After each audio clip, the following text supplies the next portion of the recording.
কিছুদিনৰ ভিতৰতে তৃতীয় বৰ্গ আৰু চতুৰ্থ বৰ্গৰ বাবে আৰু ৮,০০০ যুৱক যুৱতীৰ নিযুক্তিৰ বাবে বিজ্ঞাপন প্ৰকাশ পাব আৰু খুব কম দিনৰ ভিতৰতে শিক্ষা বিভাগত আৰু ১০,০০০তকৈও অধিক শিক্ষক শিক্ষয়িত্ৰীৰ নিযুক্তিৰ বিজ্ঞাপন প্ৰকাশ পাব।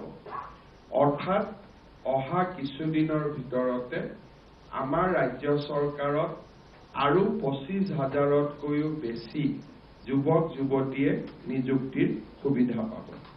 তাৰ ফলস্বৰূপে আমি ১,০০,০০০ৰ সংখ্যা পাৰ কৰি যাবলৈ সক্ষম হ'ম আৰু অসমত চৰকাৰী কৰ্মসংস্থাপন মেধাৰ ভিত্তিত প্ৰদান কৰা আমাৰ যি লক্ষ্য, সেই লক্ষ্যত আমি অবিৰতভাৱে এক অগ্ৰগামী যাত্ৰা অব্যাহত ৰাখিবলৈ আমি সক্ষম হ'ম।